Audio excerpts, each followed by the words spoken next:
Well, it happened again. Can't get it out, can't put it in. Join us so we can fix this mishap.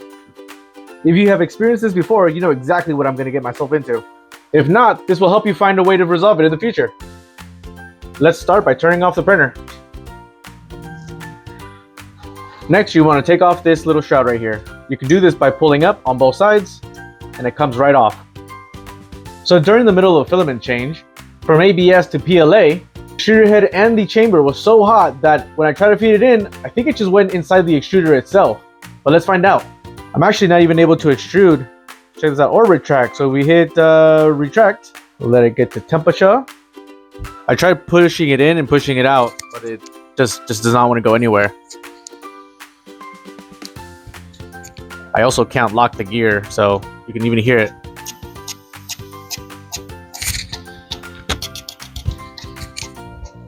So we're gonna have to take this thing apart. Let's start disassembling. You'll find 4 screws, one here, and then 2 in the back. They mirror each other.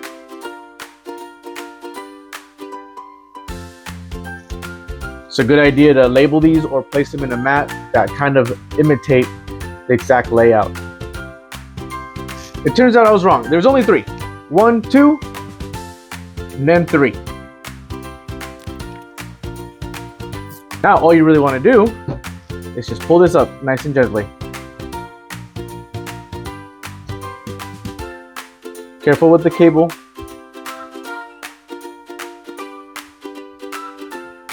And you see in my case, we see stringy here and then the end on this side. Now to separate the gear from the motor, you get yourself a 2.5 millimeter. You're going to be unscrewing 2 screws from here and here.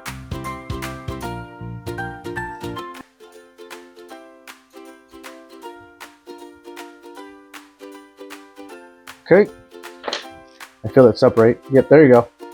Keep the motor in the little housing, make sure it doesn't hang. Less stress on the connector itself. See if these come off real quick. No, it doesn't look like they do. From here, I had to find out if I wanted to disassemble it here or separate it. But here, let's take these screws entirely off. Do a little bit of snipping. All right, we're going to get a little close and personal.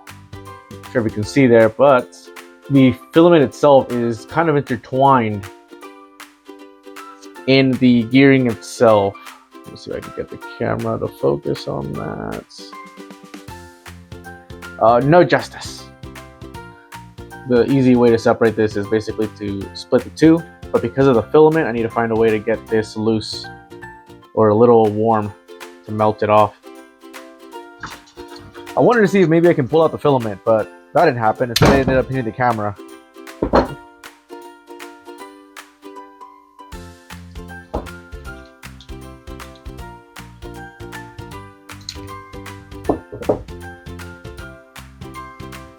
I'm gonna try to do some heat.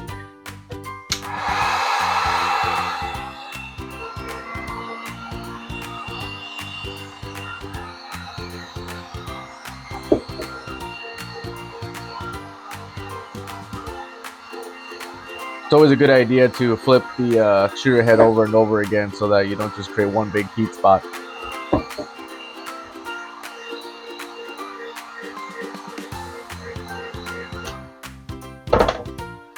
Stupid, it's hot.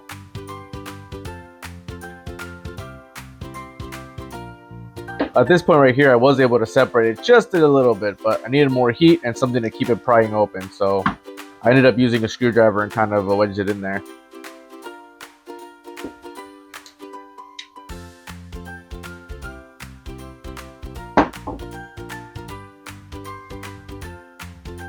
Starting to separate, which is great.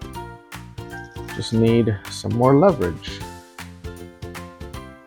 Okay, let me see. I'm gonna add some more heat to it.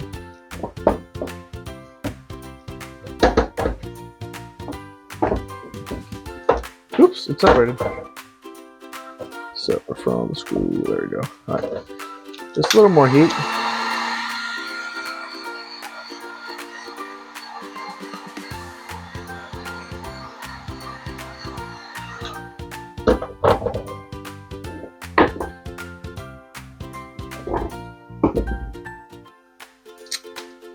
There you go. Look at that. Our problem child. Grody. All of that wouldn't let us separate. All right, cool. Let's do some inspection. Okay, our gears are looking a little gross, but they spin freely now. Unlocking it, spins freely. Anything else in here? Nothing to write home about. It is a little warm, but the locking mechanism seems to work just fine. So I'm gonna classify that as a success. What am I talking about? We have to put it back together first. All right, everything in reverse.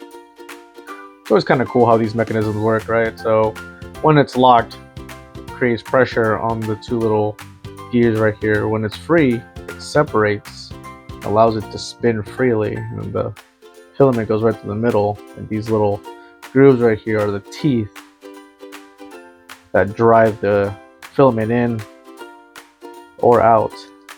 Cool, fancy. And then boom, sweet. Let's get some screws back on. To avoid some headaches, you should put these guys in at least, drive them in until you can see them at the very end. It makes it easier on yourself.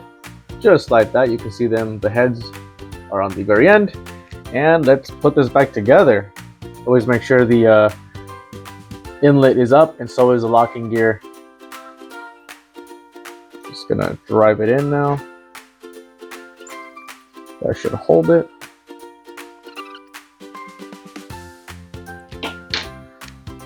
All right, now slide her back in. Careful with the cable, like I said. Whoop, sits nicely. All right, let's get the right side in. Don't fully snug her in yet. All right, other side. Since that's my last screw, just gonna drive her in and make her snug. Do the same thing to the other side.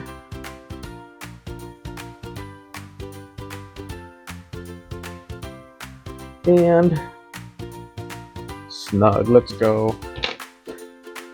Put the cap. Ooh, feel like this is a bad omen. Put the cap on.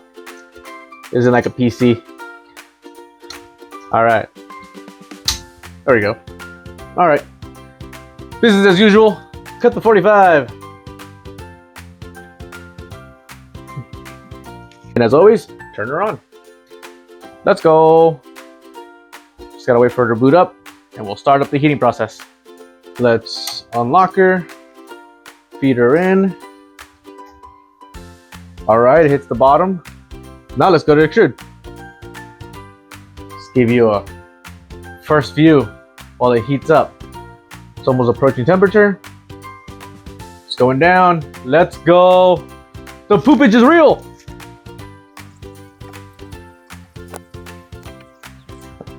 Awesome, it finished. But let's not forget the tube. Feed her in. Awesome, cool. Let's do a quick little test. Let's do some glasses, do some shades. While at auto levels, let's not forget to put the cap. Before you grill me, yes, I put glue on my build plates, especially with the complex ones. Doing a little bit of bed leveling. Recently upgraded the Ender 3 firmware, and that one's even faster too. Look at that, just extruding. Nice little pre-line. Okay, let's go. Oh, I think it's fine. One of the things to note is when switching filaments, right? When you're going from a hard ABS, ASA, to ETG, hot temperature filaments, and you're gonna go to a PLA, you're gonna want to cool the extruder head, everything as much as possible so that you don't get this little issue. That's not to say it won't be eliminated, but it can happen. I'm not worried one bit. Look at that. Not bad. Not bad at all.